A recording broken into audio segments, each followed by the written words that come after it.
Shalom Bapak Ibu yang dikasihi Tuhan, sebelum kita membaca Alkitab, mari kita berdoa. Bapa kami akan membaca Alkitab firman Tuhan. Kami rindu lagi Tuhan menyapa kami dengan kebenaran yang tertulis dalam kitab suci ini.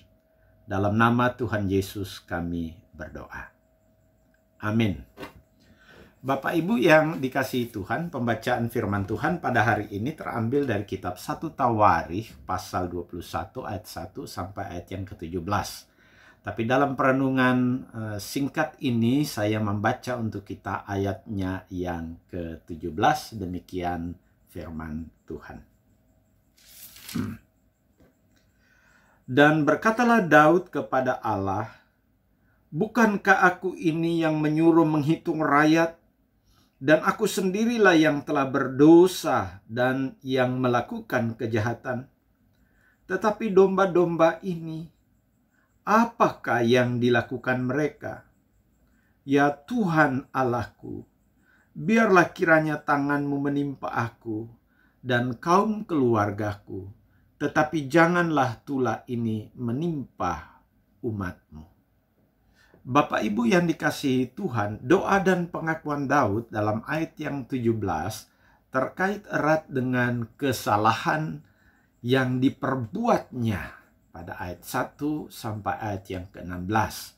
Oleh karena ia menyuruh panglimanya Yoab menjelajahi seluruh wilayah Israel untuk menghitung jumlah orang Israel.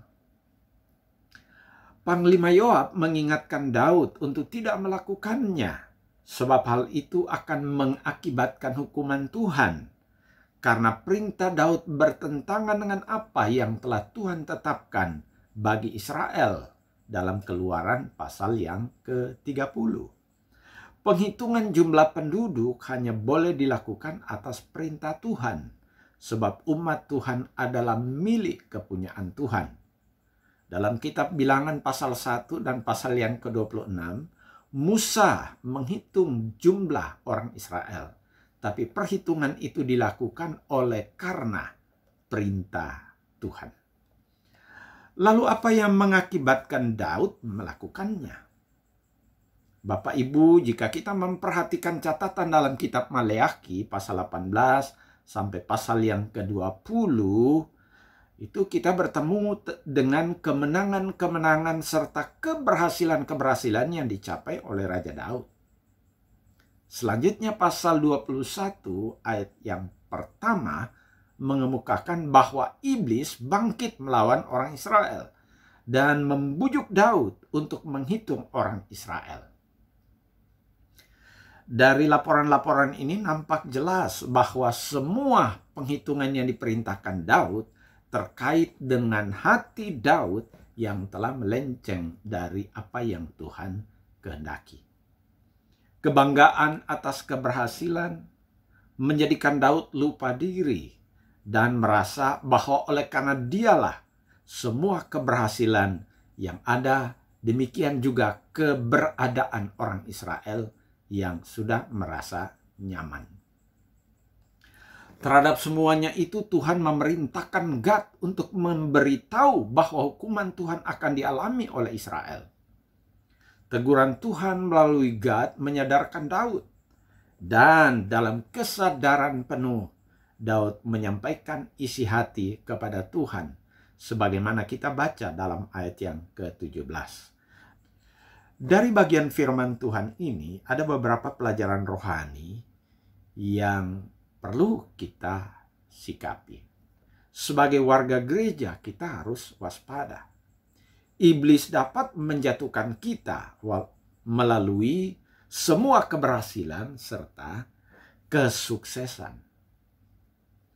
Tanpa disadari, orang percaya telah menjadi congkak dan kemudian melupakan bahwa semua yang diterima adalah berkat pemberian Tuhan. Di sisi yang lain, sebagai umat Tuhan, baiklah kita juga belajar dari sikap Daud ketika merespon firman yang mengingatkan tentang dosa. Baiklah kita dengan rendah hati membuka diri menerima teguran Tuhan jika ada hal yang keliru, serta dengan penuh penyesalan berserah kepada Tuhan. Sebab sesungguhnya tempat terbaik selalulah ada pada Tuhan. Bagaimana dengan kita? Kiranya Tuhan Yesus Kristus menolong kita hari ini, supaya kita terus dimampukan mengikut Tuhan dengan setia. Tuhan memberkati. Amin. Mari kita berdoa. Bapa kami sudah merenungkan firman. Kami berdoa Tuhan kiranya menolong kami.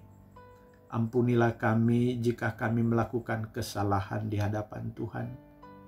Dan biarlah kiranya kemurahan-Mu, kasih setia-Mu terus menyertai kami umat-Mu. Mohon berkatilah kami ya Tuhan, sebab kami tidak dapat berjalan sendiri tanpa berkat dan tuntunan-Mu. Inilah doa kami kepada Allah Bapa yang baik, di dalam nama Tuhan dan Juru Selamat kami, Tuhan Yesus Kristus. Amin.